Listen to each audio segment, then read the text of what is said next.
Saludos colegas y bienvenidos al episodio 8 de Vainas de Charolas, un podcast orientado a discutir temas y artículos científicos de relevancia en el ámbito de la oftalmología a nivel mundial. Yo soy su anfitrión, Francisco Santos Dácaret, y el día de hoy hablaremos sobre retinopexias seriadas para desprendimiento de retina inferior. Este artículo está basado en una publicación del Dr. Ala Alali, entre otros, que fue publicado en la revista Retina en febrero del 2020. Y básicamente lo que se está buscando es la efectividad de una retinopexia neumática en desprendimientos de retina inferiores. Dando un preámbulo para los que no están familiares con los términos, retinopexia significa reaplicar la retina. En Honduras muchas veces lo mal utilizamos para la técnica de cerclaje escleral o explante escleral. Es un tipo de retinopexia a través de cerclaje escleral. Sin embargo, usamos el término retinopexia como la colocación de banda o esponja 360 grados. Por lo tanto, toda retinopexia significa reaplicar la retina, sea con gas, sea con láser, sea con cerclaje, sea con vitrectomía posterior. Retinopexia es aplicar la retina. Y normalmente la retinopexia neumática, con la cual tuvimos cierta experiencia en Brasil, se hace cuando hay desprendimiento de desgarro único, pequeño, y cuando el desgarro está en las 8 horas superiores de la retina. Ese es el paciente ideal. Pues nos permite con una burbuja pequeña y con una posición semisentado, sentado, aplicar la retina y una vez aplicada poder hacer láser alrededor del desgarro. Toda retinopexia neumática tiene que tener o láser o crío. Entonces una retinopexia combinada tanto con aire o gas como con fotocoagulación o crío. Personalmente lo usamos en pacientes bien selectos, si bien es un tratamiento costo efectivo que se puede hacer en el consultorio.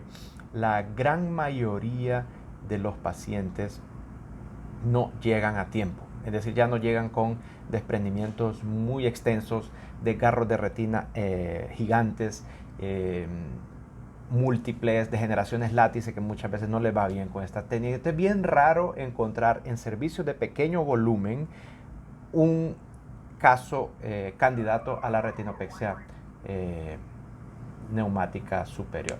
Sin embargo, existen los casos y muchas veces son bien sucedidos. El problema es que dependiendo de la cantidad de gas, nos puede dar cataratas si el paciente es fáquico, si está en mucho contacto con la cápsula posterior con el gas, aparte que nos puede subir la presión intraocular si no estamos muy pendientes.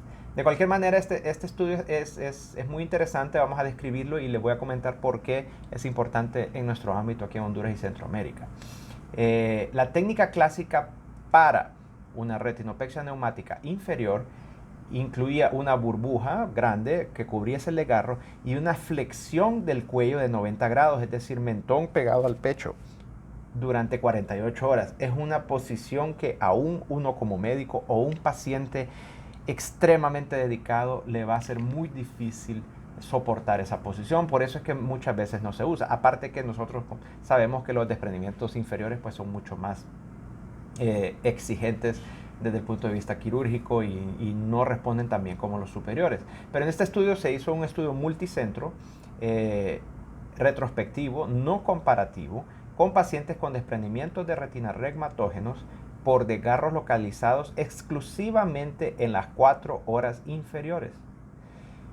Se hicieron retinopexias seriadas de 24 horas a 48 horas separadas. Entonces se hicieron una o dos burbujas, no solamente una. Y fueron 26 pacientes los que fueron reclutados y se les dio seguimiento de 8 semanas entre el 2007 al 2012. ¿Por qué 26 pacientes? Pues, de nuevo, las indicaciones para retinopexia neumática son difíciles. Es decir, es bien raro que un paciente llegue con un desprendimiento extremadamente pequeño, desgarro único, y no digamos inferior, cuando la mayoría son temporales superiores.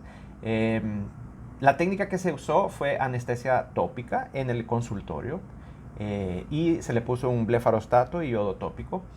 A todos los pacientes se les hizo una paracentesis de cámara anterior pasiva, es decir, se introdujo una aguja de insulina en cámara anterior y se extrajo de 0.2 a 0.4 ml de humor acuoso. Luego se insirió 0.8 cc de SF6 puro a 4 milímetros de limbo, creando una burbuja única, grande. Y después del procedimiento se les pidió que en el consultorio estuvieran boca abajo de 4 a 6 horas. Si se consiguió una aplicación de la retina en esas primeras 6 horas, se hacía el láser. Si no, se mandaba el paciente a descansar a casa en decúbito lateral del lado contrario al desgarro, 90% del tiempo. Es decir, por cada hora de decúbito lateral se le permitía al paciente unos 5 minutos en otra posición, o para ir al baño o para comer.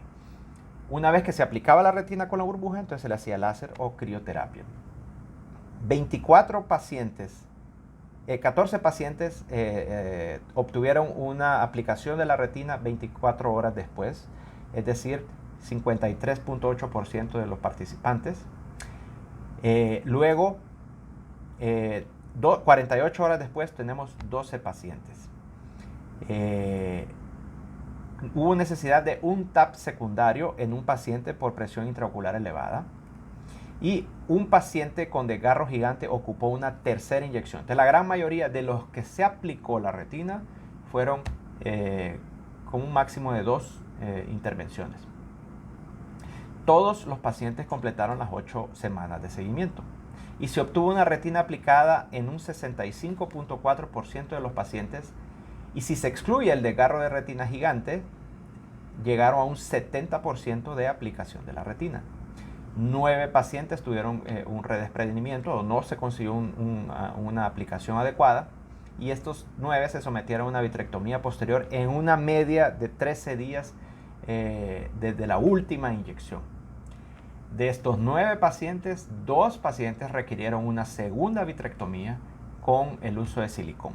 Entonces, algunos comentarios sobre todo esto. Siempre que tenemos un desprendimiento de retina con desgarro inferior, nuestro pensamiento es: o tenemos que poner silicón, o tenemos que hacer una cirugía doble con un cerclaje o con un explante radial, y luego la vitrectomía. Sabemos que son desprendimientos rebeldes. Sin embargo, lo que este estudio nos dice es que no todo desprendimiento es igual y que cada paciente puede comportarse diferente.